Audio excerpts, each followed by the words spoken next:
గుంటూరు జిల్లా కాకుమాను మండలంలో కొండపాటూరు పోలేరమ్మ తిరునాళ్లలో మహోత్సవం ఘనంగా జరిగింది.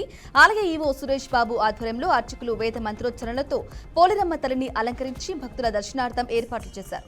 అమ్మవారిని దర్శించుకునేందుకు జిల్లా నలుమూలల నుండి భక్తులు వేలాదిగా తరలివచ్చారు. భక్తులు ప్రత్యేక పూజలు చేసి అమ్మవారికి నైవేద్యాలు సమర్పించారు. సిద్దిపేట జిల్లా దుబ్బాక మండలంలో తీవ్ర విషాదం చోటు చేసుకుంది. మండలంలోని పెద్ద చీకుడు గ్రామంలో స్నేహితులతో కలిసి ఈతకు వెళ్లిన యువకుడు మృత్యువాత పడ్డాడు. చెరువులో జేసీబీ గుంతలు ఉండటంతో ఒక్కసారిగా గుంతలో యువకుడు పడిపోవడంతో ప్రమాదం జరిగిందని స్థానికులు తెలిపారు. గమనించిన తోటి స్నేహితులు యువకుడిని కాపాడే ప్రయత్నం చేసినప్పటికీ ఫలితం లేకుండా పోయిందన్నారు. అనంతరం గ్రామస్తులు చెరువులో గాలింపు చేపట్టడంతో యువకుడి మృతదేహం లభ్యమైంది. యువకుడి మృతితో గ్రామంలో తీవ్ర విషాద ఛాయలు అలుముకున్నాయి. నంద్యాల జిల్లా నందికొట్కూరు వాల్మీకి నగర్ బైపాస్ రోడ్డులో సిపిఐఎంఎల్ లిబరేషన్ పార్టీ 56వ వార్షికోత్సవం ఘనంగా నిర్వహించారు.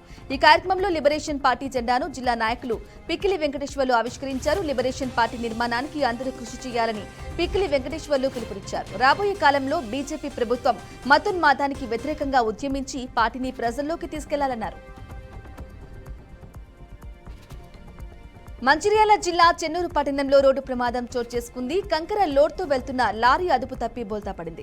హుటాహుటిన స్థానికులు డ్రైవర్ని సురక్షితంగా బయటకు తీసి 108కి సమాచారం అందించారు. డ్రైవర్ తలకు తీవ్ర గాయం కావడంతో వెంటనే ప్రభుత్వ ఆసుపత్రికి తరలించినట్లు స్థానికులు తెలిపారు.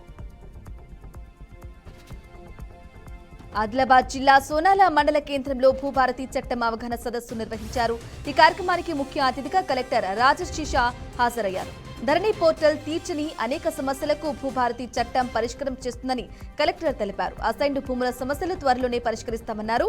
గ్రామ పరిపాలనా అధికారులు గ్రామాల్లో పర్యటించి సమస్యల పరిష్కారానికి కృషి చేయాలని తెలిపారు.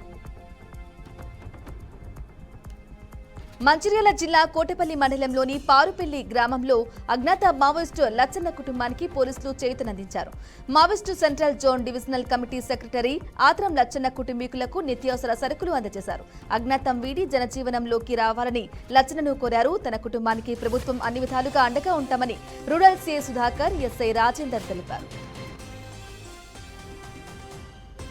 యాదాద్రి భువనగిరి జిల్లా భువనగిరి మండలం బసవాపురం గ్రామంలో విషాదం చోటు చేసుకుంది.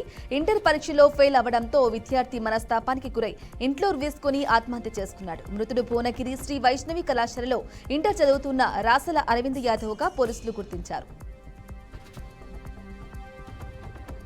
కర్నూలు జిల్లా కొసిగి మండలంలో రైతులకు వ్యవసాయ యంత్రాల పంపిణీ కార్యక్రమం నిర్వహించారు. ఈ కార్యక్రమానికి ముఖ్య అతిథిగా టీడీపీ ఇన్ఛార్జ్ రాఘవేంద్రారెడ్డి హాజరై యంత్రాలను పంపిణీ చేశారు. అనంతరం సీఎం చంద్రబాబు నాయుడు చిత్రపటానికి పాలాభిషేకం చేశారు. కూటమి ప్రభుత్వం చెప్పినట్లుగా సూపర్ 6 పథకాలను అమలు చేస్తున్నట్లు తెలిపారు. పార్టీ రైతులకు ఎల్లప్పుడూ అండగా నిలుస్తుందని హామీ ఇచ్చారు. లేగదొడను పులి చంపిన ఘటన నిర్మల్ జిల్లా తన్నూరు మండలం బెంబర్ గ్రామ శివారులో చోటు చేసుకుంది. గ్రామానికి చెందిన గణేష్ అనే రైతు వ్యవసాయ చేనులో కొట్టంలో కట్టి ఉంచిన లేగదొడను పులి చంపేసిందని స్థానికులు తెలిపారు. స్థానికుల సమాచారం మేరకు అటవీ శాఖ అధికారులు దర్యాప్తు చేస్తున్నారు. పులి సంచారంతో గ్రామస్తులు అప్రమత్తంగా ఉండాలని అధికారులు సూచిస్తున్నారు. ఆదిలాబాద్ జిల్లా బోధ్ మండలంలో ధన్నూరు బి గ్రామంలో భూభారతి చట్టం అవగాహన సదస్సు నిర్వహించారు. ఈ కార్యక్రమానికి ముఖ్య అతిథిగా కలెక్టర్ రాజశీషా హాజరయ్యారు. ధరణి పోర్టల్ తీర్చిన అనేక సమస్యలకు భూభారతి చట్టం పరిష్కారం చేస్తుందని కలెక్టర్ తెలిపారు. అలాగే దాదాపు 24 సవరణలు చేసి భూభారతి చట్టాన్ని ముఖ్యమంత్రి రేవంత్ రెడ్డి తీసుకొచ్చారని తెలిపారు. నిర్మల్ జిల్లా బైంసా మండలం తిమ్మాపూర్ గ్రామంలో బీజేపీ ఆధ్వర్యంలో గౌ చలో అభియాన్ కార్యక్రమం నిర్వహించారు. ఈ కార్యక్రమానికి ముఖ్య అతిథిగా ముధోల్ ఎమ్మెల్యే రామారావు పటేల్ హాజరయ్యారు. రాజ్యాంగాన్ని మార్చే హక్కు ఎవరికీ లేదని, సూర్యచంద్రులు ఉన్నంత వరకు అంబేద్కర్ రాసిన రాజ్యాంగం అమలవుతుందని ఎమ్మెల్యే అన్నారు. అనంతరం దళితవాడలో అందరితో కలిసి భోజనం చేశారు.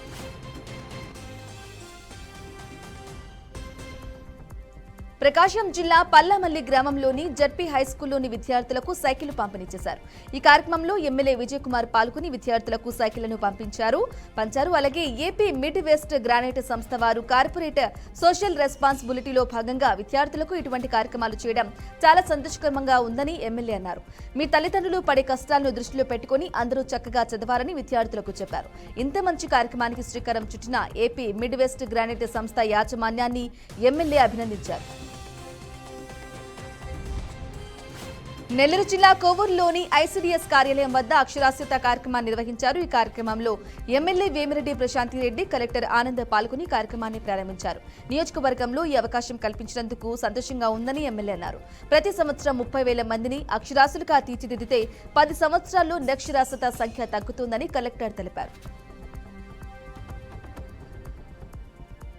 ఉగ్రవాది హర్ప్రీత్ సింగ్ అలియాస్ హ్యాపీ పాసియాపై American intelligence agency FBI director Kash Patel కీలక ప్రకటన చేశారు. భారత్, అమెరికాలోని పోలీస్ స్టేషన్లపై దాడులకు పాసియా కుట్ర పన్నారని ఆరోపించారు. అమెరికాలో చట్టవిరుద్ధంగా నివసిస్తున్నారని, విదేశీ ఉగ్రవాద ముఠాలో భాగమని అంచనా వేస్తున్నట్లు వెల్లడించారు. పాసియాకు పాకిస్తాన్కు చెందిన అత్యంత క్రూరమైన గూఢాచార సంస్థ ISI, నిషేధిత ఖలిస్తానీ ఉగ్రవాద సంస్థలు బబ్బర్ ఖల్సా ఇంటర్నేషనల్ తో సంబంధాలు ఉన్నాయని వెల్లడించారు. ఇక ఈ మేరకు ఆయన X లో పోస్టు చేశారు. పాసియా US లో అక్రమంగా నివసిస్తున్నారు. ఆయన అంతర్జాతీయ ఉగ్రవాద ముఠాలో భాగమని, భారత్, అమెరికాలోని పోలీస్ స్టేషన్లపై దాడులకు ప్లాన్ చేస్తారని తెలిపారు. దేశంలో ఏటికేడు పడిపోతున్న సంతానోత్పత్తి రేటుపై అమెరికా సర్కార్ దృష్టి సారిస్తున్నట్లు తెలుస్తోంది. జనాభా పెరిగేలా పలు ప్రోత్సాహకాలు ప్రకటించేందుకు కసరత్తు చేస్తుంది. పిల్లని కనే తల్లులకు $5,000 బేబీ బోనస్ ఇవ్వనున్నట్లు తెలిపింది. అంతేకాదు, సంతానం సంబంధిత విషయాలపై అమెరికన్ మహిళలకు అవగాహన కల్పించడం లాంటి ప్రణాళికలు చేస్తున్నారు. ఈ ప్రతిపాదనలకు వైట్ హౌస్ అధికారికంగా ఆమోదం తెలపనప్పటికీ సానుకూలంగా ఉన్నట్లు తెలుస్తోంది.